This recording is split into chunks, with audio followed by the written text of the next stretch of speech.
بسم اللہ الرحمن الرحیم والصلاة والسلام علی رسول اللہ وعلی آلہ وصحبہ اجمعین۔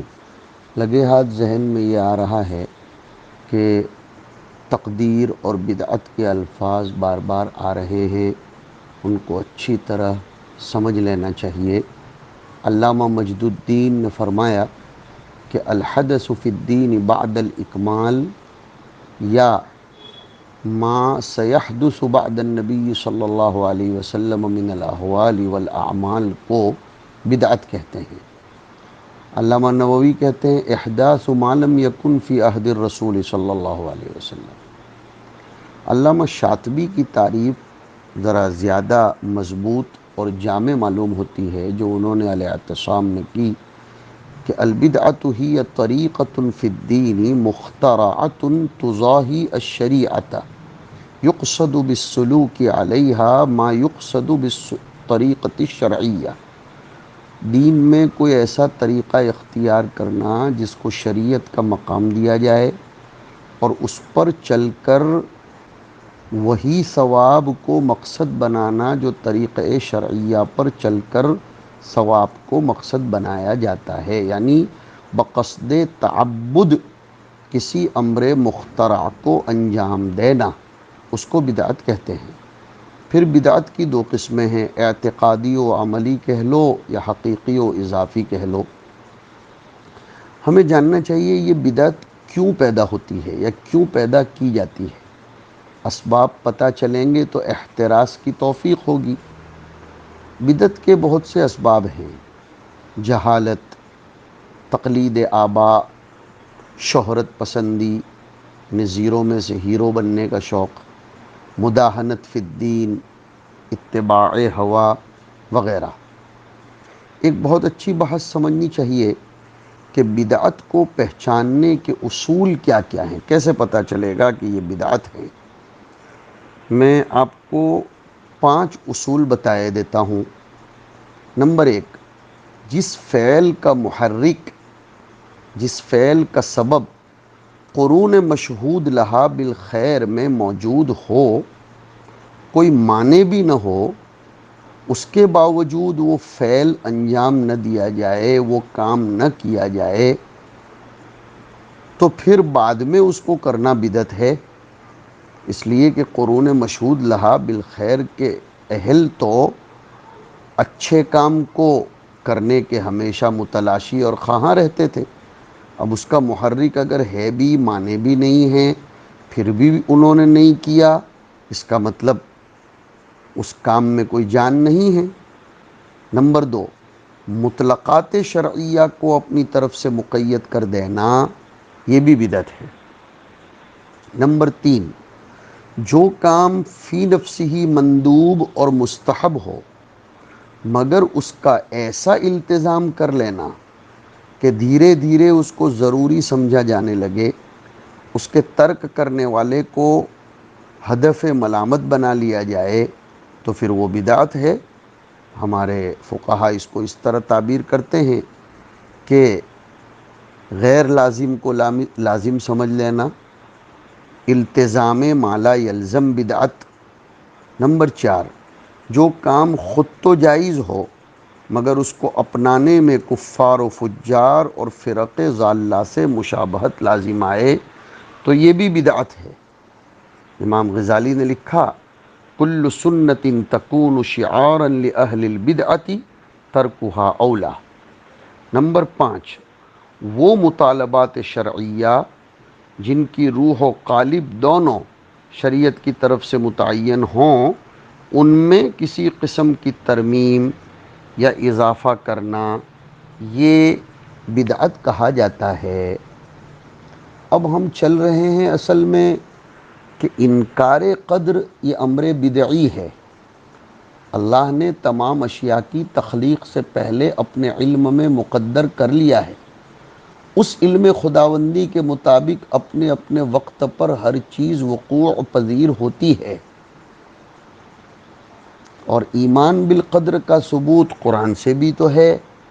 والشمس تجری لمستقر لها ذلك تقدیر العزیز العلیم قدر فیہا اقواتها نحن قدرنا بینکم الموت ما اصاب من مصیبت فی الارض ولا فی انفسکم الا فی کتاب من قبل ان نبرأها انا کل شیء خلقناہ بقدر وخلق كل شيء فقدره تقديرا وما تسقط من ورقة إلا يعلمها ولا حبة في ظلمات الأرض ولا رطب ولا يابس إلا في كتاب مبين۔ آپ حضرات کے علم میں رہنا چاہیے کہ سب سے پہلے تقدیر کا انکار کرنے والا معبد جوہنی بصری تھا، اور وہ اس عقیدے کو سیسویہ المجوسی البصری سے سیکھ کر آیا تھا۔ میں نے تھوڑا سا اشارہ کیا تھا کہ ایمان بالقدر کے بہت سے فائدے ہیں۔ ایک تو ایمان میں زیادتی، اعتقاد میں استحکام پیدا ہوتا ہے، معرفت کا حصول ہوتا ہے، صبر کے جذبات سے انسان سرشار ہوتا ہے، اور جذبہ تشکر بھی پیدا ہوتا ہے، اور سب سے بڑا فائدہ اس زمانے میں جو ہے وہ یہ ہے کہ اس سے حصول شجاعت ہوتی ہے، بہادری پیدا ہوتی ہے، آدمی ڈرتا نہیں ہے، اس لیے کہ وہ اس عقیدے کو لے کر چلتا ہے کہ وَمَا كَانَ لِنَفْسٍ أَن تَمُوتَ إِلَّا بِإِذْنِ اللَّهِ كِتَابًا مُؤَجَّلًا، اور وہ یہ بات لے کر چلتا ہے کہ وقت سے پہلے میری موت نہیں آ سکتی ہے، تو اس سے شجاعت بھی پیدا ہوتی ہے۔ اب ہم آگے حدیث پہ بڑھتے ہیں۔ حضرت حسن بصری رحمۃ اللہ علیہ کے باب میں روایت آ رہی ہے، حدثنا عبداللہ بن الجراح قال حدثنا حماد بن زید عن خالد الحذاء قال قلت للحسن یا ابا سعید اخبرنی عن آدم للسماء خلق ام للارض۔ خالد حذاء کہتے ہیں کہ میں نے مسئلہ قدر کی بعض فروع پوچھی تاکہ میں حسن بصری کے عقیدے کو سمجھوں۔ وجہ یہ ہے کہ حسن بصری پر کچھ لوگوں نے تقدیر کے باب میں اتہام کر رکھا تھا۔ وہ اتہام کی وجہ محدثین نے لکھی کہ حسن بصری کے بعض تلامذہ انکار قدر کی طرف مائل ہوئے تھے، تو لوگ سمجھے شیخ بھی ایسے ہی ہوں گے، یا اس لیے کہ حسن بصری کے کلام میں کچھ اشتباہ تھا، لوگوں کے لیے اس کی تأویل کرنا مشکل تھا، تو وہ سمجھے کہ حسن بصری انکار قدر کے قائل ہیں، قدریہ کے مذہب پر چلتے ہیں۔ گویا مسئلہ مظان اشتباہ میں سے تھا، اس لیے میں نے حسن بصری سے امتحاناً اور لوگوں کے سامنے ان کے مسلک و مذہب کی وضاحت آ جائے اس لیے پوچھا کہ السماء خلق ام للارض، کیا آدم اس لیے پیدا کیے گئے تھے کہ انہیں زمین کی طرف بھیج دیا جائے اور پھر ان کی ذریت اس میں ٹھہرے، یہ ان کے لیے پہلے سے مقدر تھا یا نہیں تھا؟ اصل میں سنو، حسن بصری کبار تابعین میں سے تھے، سلوک اور تصوف کے بڑے امام تھے، مرجع الخلائق تھے۔ بعض لوگوں کو شبہ ہو گیا تھا کہ کہیں یہ منکر قدر تو نہیں ہیں۔ اصل میں بہت بڑے خطیب اور وائز تھے، ان کی زبان سے شاید کسی تقریر میں ایسے الفاظ نکلے ہوں جس سے سامعین کو اشتباہ ہو گیا ہو۔ لوگوں نے معاملے کی وضاحت چاہنے کے لیے ان سے مختلف مجلسوں میں اس قسم کے سوال کیے تاکہ خود ان کے منہ سے جواب نکل جائے تو لوگوں میں سے وہ تہمت ختم ہو جائے۔ تو اس روایت میں یہی آ رہا ہے کہ خالد حذاء نے ان سے سوال کیا کہ آدم علیہ السلام کو اللہ نے آسمان پر ہی رہنے دینے کے لیے پیدا کیا تھا یا زمین پر بھیجنا پہلے سے مقدر تھا؟ تو حسن بصری نے شاندار جواب دیا کہ نہیں، آسمان کے لیے نہیں، بلکہ مقدر تھا کہ زمین پر بھیجنا ہے، یعنی آدم کا آسمان سے زمین پر آنا اللہ کے علم میں، تقدیر میں پہلے سے لکھا ہوا تھا، اسی کی بنا پر تو ایسا ہوا اور اسی کا نام تقدیر ہے۔ پھر سائل نے دوسرا سوال پوچھا کہ یہ بتائیے کہ اگر وہ گیہوں کا درخت نہ کھاتے تب کیا ہوتا؟ انہوں نے جواب دیا کیسے نہ کھاتے، کھانا تو طے تھا، وہ اللہ کی طرف سے مقدر تھا۔ یہ بھی دیکھو تقدیر کا اس بات ہو گیا۔ اس کے بعد سائل نے پوچھا کہ آپ مجھے اس آیت کی تفسیر بتائیے کہ ما انتم علیہ بفاتنین الا من هو صال الجحیم فإنکم وما تعبدون ما انتم علیہ بفاتنین الا من هو صال الجحیم، کہ او مشرکو تم اور تمہارے معبودان کسی شخص کو گمراہی میں مبتلا نہیں کر سکتے، اسی شخص کو جو جہنم میں جانے والا ہے۔ اس سے تو ایسا لگتا ہے کہ مشرکین اور ان کے معبودان باطلہ بعضوں کو گمراہ کر سکتے ہیں، وہ بعض جو جہنم میں جانے والے ہیں۔ انہوں نے حضرت حسن بصری نے ان لوگوں کے سامنے اس آیت کریمہ کی تفسیر ایسی بیان کی جو بالکل واضح ہو گئی، اب کوئی شبہ نہیں ہوا۔ انہوں نے فرمایا کہ صال الجحیم سے مراد، جہنم میں جانے والوں سے مراد یہ نہیں کہ جو خود جہنم میں جانا چاہتے ہیں، بلکہ مراد یہ ہے کہ جن کے بارے میں اللہ تعالی نے جہنم میں جانا لکھ دیا ہے۔ آیا نا کہ ان الشیاطین لا یفتنون بضلالتہم الا من اوجب اللہ علیہ الجحیم، یہ ہے محل استدلال۔ ایک موقع پر حضرت حسن بصری نے فرمایا کہ ایسے لوگوں کے سامنے جو میرے اوپر شبہ کرتے ہیں انکار تقدیر کا، میں اب بتلا دیتا ہوں کہ آسمان سے زمین پر گر پڑوں یہ مجھ کو زیادہ پسند ہے اس بات سے کہ میں یہ کہوں کہ میرے کام، میرا انجام، میری عاقبت میرے ہاتھ میں ہے۔ نہیں، یہ میں نہیں کہہ سکتا، اس لیے کہ میرے تمام کاموں اور میری عاقبت کا خالق میرا اللہ ہے۔ ایک مرتبہ حسن بصری مکہ مکرمہ تشریف لے گئے۔ حمید جو راوی ہیں وہ کہتے ہیں کہ مجھ سے مکہ کے علماء نے کہا کہ میں حسن بصری سے کہوں کہ تم کسی دن وعظ کہو۔ کہتے ہیں میں نے ان سے درخواست کی، انہوں نے قبول کر لیا، لوگ جمع ہو گئے، انہوں نے تقریر کرنا شروع کی۔ میں نے آپ کے جیسا کوئی خطیب نہیں دیکھا۔ وعظ کی مجلس میں ایک شخص نے آپ سے سوال کر لیا کہ ابو سعید، شیطان کس کی طرف سے پیدا کیا ہوا ہے، کس نے پیدا کیا؟ انہوں نے جواب دیا تعجب ہے یار، اللہ کے سوا بھی کوئی شیطان کو پیدا کر سکتا ہے؟ شیطان کا خالق بھی اللہ ہے، یعنی خالق شر بھی اللہ ہی ہے۔ خالق خیر اور خالق شر میں فرق نہیں کرتا۔ ان کا جواب سن کر سائل کو اطمینان ہوا اور اس نے کہا کہ اللہ برا کرے ان ناقدین کا، کیسے تہمت باندھتے ہیں یہ لوگ ایسے بزرگ شخصیت پر۔ اصل میں معتزلہ اور قدریہ خالق خیر اور خالق شر کے درمیان فرق کرتے ہیں۔ حمید طویل حسن سے روایت کرتے ہیں کہ کذالک نسلکہ فی قلوب المجرمین، نسلکہ کی ضمیر کا مرجع انہوں نے شرک کو قرار دیا۔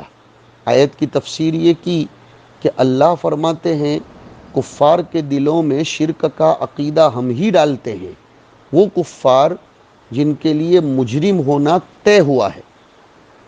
صاحب جلالین نے مثل ادخالنا التکذیب فی قلوب الاولین نسلکہ ای ندخل التکذیب فی قلوب المجرمین، یہ لکھا۔ اور پھر ایک سوال اور کیا کہ کفار قیامت کے دن ایمان لانے کو پسند کریں گے، حالانکہ وہ وقت ایمان لانے کا نہیں ہے؟ تو اس کے بارے میں اللہ تعالیٰ آیت میں فرماتے ہیں کہ جس چیز کو یہ کفار قیامت کے دن اختیار کرنا چاہتے ہوں گے، یعنی ایمان کو، تو ایمان اور کفار کے درمیان پاٹ لگا دی جائے گی۔ یعنی دنیا میں تو ہم واقع کر ہی چکے تھے، آخرت میں بھی ان کو ایمان سے دور رکھا جائے گا۔ حضرت حسن بصری نے وَبَيْنَمَا يَشْتَهُونَ کی تفسیر صاف ایمان کے ساتھ فرمائی، یعنی کفار کے ایمان سے مانع یہی تقدیر ہوگی، حیل بینہم وبین ما یشتہون، اور یہ حائل کرنے والے اللہ رب العزت ہی ہوں گے۔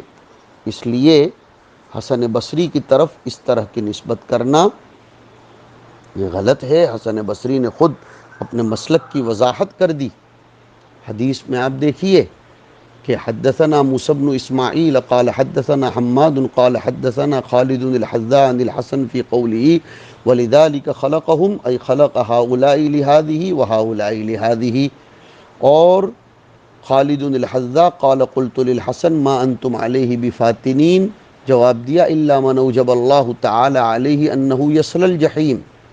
اور اس کے بعد بھی روایتیں آگے تک چل رہی ہیں جس کا مفہوم میں نے آپ کو سمجھا دیا، جس سے وضاحت یہی کرنی ہے کہ حسن بصری کی طرف یہ انتساب غلط ہے۔ حسن بصری منکرین قدر میں سے نہیں تھے بلکہ قائلین قدر میں سے تھے۔ آگے ایک روایت آ رہی ہے حدثنا محمد بن عبید کے حوالے سے قال حدثنا سلیمان عن ابن عون قال كنت أسير بالشام فناداني رجل من خلفي فالتفت فإذا رجاء ابن حيوة فقال يا أبا عون ما هذا الذي يذكرون عن الحسن؟ قال قلت إنهم يكذبون على الحسن كثيرا۔ رجاء ابن حیوہ نے ابن عون سے پوچھا کہ کیا مصیبت ہے، حضرت حسن کی طرف لوگ ایسی باتیں نقل کرتے ہیں انکار قدر کی؟ تو انہوں نے جواب دیا کہ لوگ ان پر غلط الزام لگاتے ہیں۔ آگے آیا کہ سمعت ایوب یقول کذب علی الحسن ضربان من الناس قوم القدر رأیهم وهم يريدون ان ينفقوا بذلك رأيهم وقوم له في قلوبهم شنآن وبغض يقولون أليس من قوله كذا أليس من قوله كذا۔ حسن بصری کی طرف غلط نسبت کرنے والے دو طرح کے لوگ ہیں۔ ایک تو وہ ہے کہ خود ان کا عقیدہ تقدیر کا انکار ہے، تو وہ بڑے کا نام لے کر اپنی رائے مضبوط کرنا، اپنی رائے کو پھیلانا چاہتے ہیں کہ دیکھو اتنا بڑا امام حسن بھی تو یہی کہتا ہے۔ یہ ہوتا ہے دنیا میں، اس سے ایک سبق لو بچوں کہ کبھی کچھ لوگ بلا وجہ کے اپنی آراء کی ترویج و تقویت کے لیے بڑوں کا نام استعمال کرتے ہیں، جبکہ بڑوں کو اس کی خوشبو بدبو کچھ بھی نہیں ہوتی۔ ان کے فرشتے تو کیا، ان کے شیاطین کو بھی اس کا علم نہیں ہوتا، لیکن بڑوں کا نام اپنی رائے کی ترویج اور نفاق کے لیے استعمال کیا جاتا ہے۔ چوکنا رہنا چاہیے اور ہر بڑے کی طرف کسی غلط بات کا انتساب ہوتے ہوئے سن کر پڑھ کر یقین نہیں کرنا چاہیے، اس سے اس کی تحقیق کرنی چاہیے۔ جیسے لوگوں نے حسن بصری سے براہ راست دریافت کر لیا، یہ سبق ہمیں ملتا ہے اس روایت سے۔ آج کل جو پروپیگنڈے چلتے ہیں میڈیا پر کسی بڑے کے بارے میں، اس کے نام سے بغیر دستخط کے، کبھی اس کے لیٹر ہیڈ پر ایڈٹ کر کے اس کی طرف غلط نظریات کا انتساب کر کے اپنی آراء کو ترویج دی جاتی ہے۔ ہمیں بڑوں کے باب میں غلط فہمی میں مبتلا نہیں ہونا چاہیے۔ آج کے سبق سے یہ بھی سیکھو بچوں۔ اور دوسری قسم وہ ہے جن کے دلوں میں حسن بصری کی طرف سے بغض و عداوت تھا، تو وہ ان کی تنقیص اور تردید میں ایسا کرتے تھے اور ان کے بعض ایسے جملوں کو اچھال دیتے تھے جن جملوں کی تعویل ہو سکتی ہے، لیکن وہ ان کو ظاہری معنی پر محمول کرتے تھے اور اس کی طرف ان کو منسوب کرتے تھے کہ دیکھو انہوں نے فلاں فلاں موقع پر ایسا کہا۔ یہ بھی ہمارے ساتھ، ہمارے بڑوں کے ساتھ ہوتا ہے۔ ہمیں اپنے بڑوں کی بات کی اچھی تعویل کرنی چاہیے، نہ یہ کہ ان کی بات کا غلط مطلب نکال کر، پہلے سے اس طرح چلتا آیا ہے، ہمیں اس سے گریز کرنا چاہیے، بچنا چاہیے۔ پھر آگے کہتے ہیں آگے کی روایت میں کان قرۃ بن خالد یقول لنا یا فتیان لا تغلبوا علی الحسن فإنه كان رأيه السنة والصواب، کہ اے بچوں حسن کے خلاف لوگوں کی طرف سے وسوسوں میں بہکاؤں میں مت آنا، اس لیے کہ ان کی رائے بالکل سنت کے موافق اور درست تھی کہ وہ تقدیر شرعی کے، تقدیر الہی کے بالکل قائل تھے۔ اور پھر آگے آیا کہ لو علمنا ان کلمۃ الحسن تبلغ ما بلغت لكتبنا برجوعه کتابا واشهدنا علیہ شہودا ولكننا قلنا کلمۃ خرجت لا تحمل۔ حضرت حسن سے بعض تقریروں میں اگر ایسے الفاظ نکلے ہیں جن سے شبہ ہو سکتا تھا تقدیر کے خلاف، تو کہتے ہیں ابن عون اگر ہمیں اس قسم کے جملوں کے بارے میں یہ اندازہ ہو جاتا کہ لوگ ان کو کیسا کیسا اچھالتے، کچھ کا کچھ مطلب نکالتے، تو ہم ان سے ان الفاظ کے بارے میں ان کا رجوع لکھوا لیتے۔ وہ خود لکھ دیتے کہ میں اپنے الفاظ کو واپس لیتا ہوں، ایسے الفاظ جن کا تم غلط مطلب نکالتے ہو، اور رجوع لکھوانے کے بعد اس پر گواہ بھی قائم کر لیتے، لیکن ایسا اس لیے ہم نے نہیں کیا کہ ہم سمجھتے تھے ایک جملہ روانی میں ان کی زبان سے نکلا، کون سمجھے گا، کون نقل کرے گا، مشہور کرے گا، لیکن ایسا ہوا جب حضرت حسن کو یہ معلوم ہوا کہ بعض لوگ ان کے اس قسم کے لفظوں کو اچھال لیں، تو وہ فرمانے لگے کہ آئندہ میں اس قسم کا لفظ ہرگز نہیں بولوں گا۔ تو ہمیں بھی اس سے ایک سبق ملتا ہے کہ بڑوں کو، مقتداؤں کو ایسے ذو معانی الفاظ استعمال نہیں کرنے چاہیے کہ جس سے کچھ لوگ ان کے خلاف بکواس کریں، کوئی محاذ بنائیں یا اس کا کوئی غلط مطلب نکالیں یا اپنی طرف اس کو منسوب کر کے اپنے افکار کی ترویج و اشاعت کریں۔ وصلی اللہ علی النبی الکریم۔